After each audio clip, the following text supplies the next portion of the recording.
Hey, what's going on, guys? It's Wide Gaming back again with some more Survive the Nights. And today what we're going to be doing is going over the patch notes for Alpha 1.14.3. This is the newest update. It released to the stable branch on Friday, and it is pretty damn cool. It improves a lot of stuff. It's a major update, so there's quite a few little things in there that you might not notice straight away, but there are also quite some massive changes to the way the Horde works and the fortifications as well. You can't always see them, but they are there and they are pretty damn cool. So, the Horde Improvements and Fortification tweaks. Some big changes are coming to the Hordes in Survive the Nights.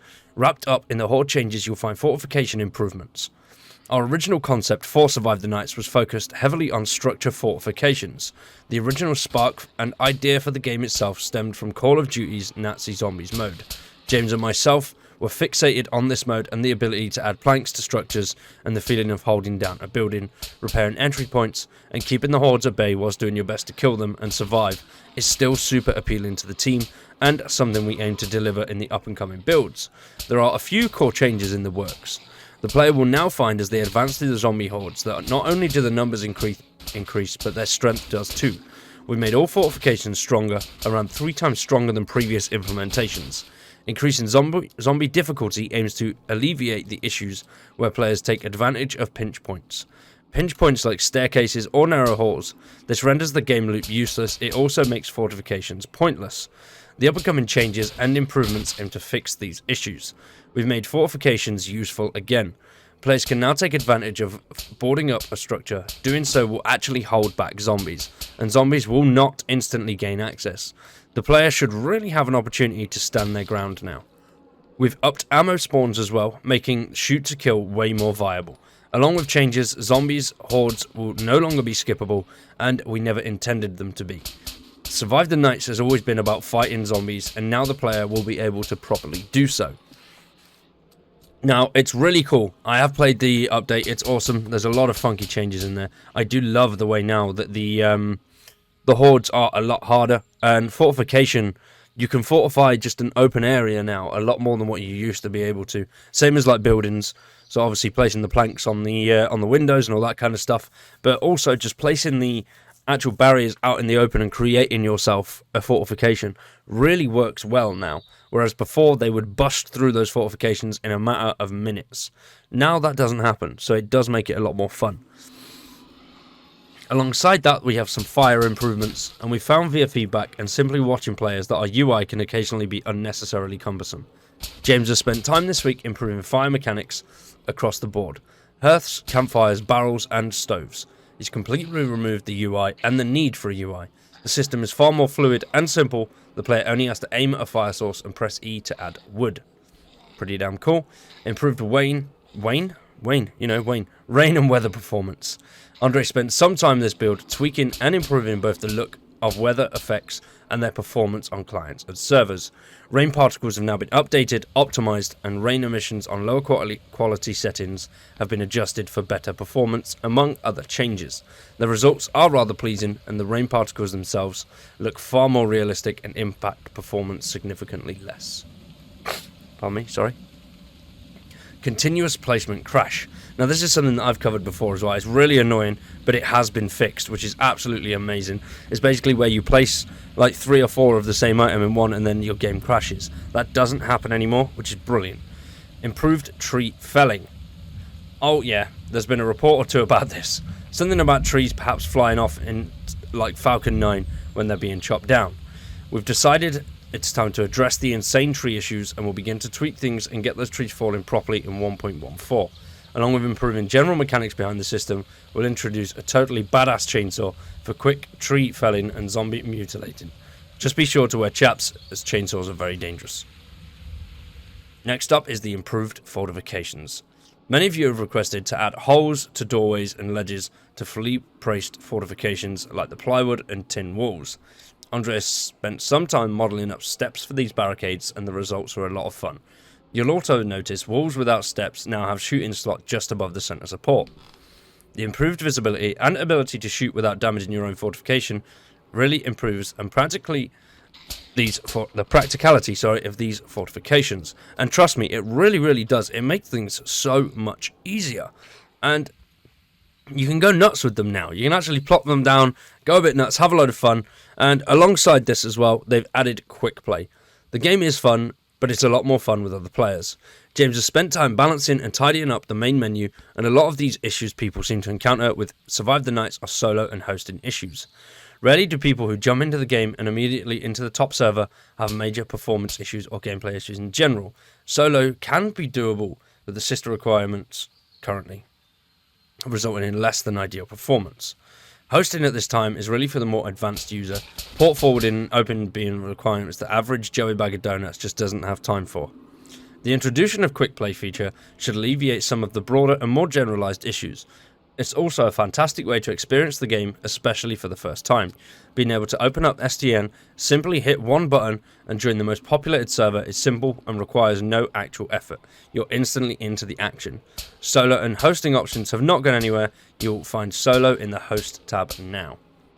So pretty damn cool. Makes things a lot easier, so much better than what it was. So for the patch notes, we have got general fixes and improvements, tree felling, garage door issues, improvements to fortification balance, and support tickets not appearing to work.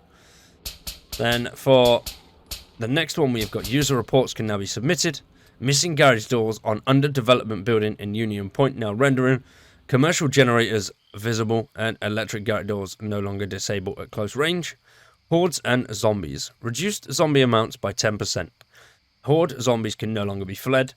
Horde zombies now increase in strength as the horde becomes more difficult, and a fix for one of the zombie female variants having a really short render distance caused by broken mesh. For the passive AI, we have a fix for zero meat when harvesting animals without a tool, fix for health of animals being too high, fix for the harvesting of chickens, sometimes being difficult caused by a collider issue, fix for the harvesting break-in when chicken ragdolls away too far. Tree chopping. Tools no longer become no less effective as they wear out. All tree chopping points now highlight as you walk near the tree. Choppable area now bigger to make felling easier. Fixed various collision issues with causing trees to fly off. Removed a small delay in axe hitting animation. Axe fire rate reducing slightly to make chopping faster. Optimizations. Widespread adjustments to shadow casters of small design props. Improved to some performance spikes related to terrain loading. Reduced the amount of loaded electrical items at any given time. Rain particles updated and optimized. Lowered rain emission on lower quality settings for higher performance. Improved performance issue relating to zombie physics.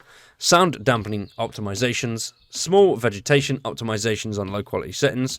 Small zombie animation optimizations. So there's a lot of optimizations in this one, which is brilliant.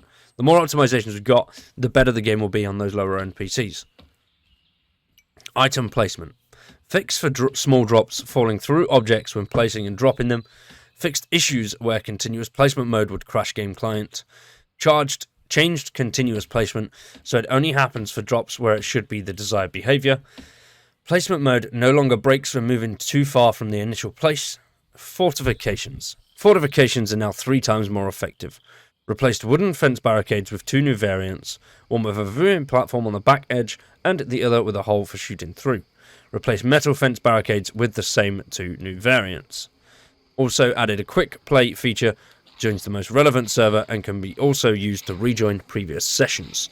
For localization, they've just added a load of random little bits here, Czech support, Thai support, Lithuanian support, and added link to crowding in translation contribution link in language selection page in game. Remove 200 duplicate entries from translation sources.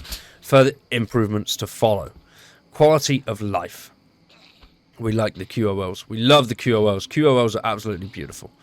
Fix broken collision between vehicles and garage doors. Campfire grills now open the inventory when pressing E on them. Fluorescent light fittings now start with more bulbs. Breaker on and off switch button now only goes grey when there isn't enough breakers to activate. Added gap in solid exterior doors to provide the ability to kill zombies on the other side. Added broken glass to exterior doors, increased the amount of ammo spawns, and a decreased amount of consumable spawns. Help videos now take longer to show by default. Improved quick guide wording for the starting a fire. Death message now works correctly again, no longer says dehydration for all deaths. Fixed text clipping in the crafting tabs. Padded the text main stats area in the inventory. Horde direction indicator on the map no longer has a circle outline. updated New Life UI wording to reflect importance of fortifying to survive. Campfire grills now shift E pickups to save confusion. Campfires now function fully without separate UI. Fixed position fires now function fully without a separate UI window. Inventory UI no longer flickering when hovering over certain items. Host and solo tabs condensed into a single tab for clarity under host. Servers tab now called join. Improved layout of status readouts in various machines, and fixed issues which incorrectly stated ban as the reason for all disconnections. Next up, we've got sounds. Fixed for zombie sounds dampening, ignoring doors. Fixed for zombie sounds dampening, not working in some structures. Fixed issues where too many footstep sounds would play for certain walk and run animations, and generator sound volume lowered. Finally, the visual effects is that they have fixed glowing wood on fires. So for today, that is it from these patch notes. It's a pretty damn cool update. As you've seen in the background, there's some funky stuff to it. And they will be doing a Patreon exclusive blog early this week with some really cool previews of what's to come with Alpha 1.15 and beyond. So if you do want to get an early sneak at that, then check out their Patreon. Patreon exclusive blog, sorry. So if you want to see that stuff, then check out the Patreon. But thank you for the continued support. We're working on issues you're finding, so please keep reporting any bugs and making any game suggestions you can think of. So you can do all of that in the description down at the bottom. So if you want to check out more of A to Z Interactive and Survive the Nights, do go down below. But for today, that is it from me. I've been Wired, you've been awesome. Thanks for watching, and we'll see you next week with some more Survive the Nights.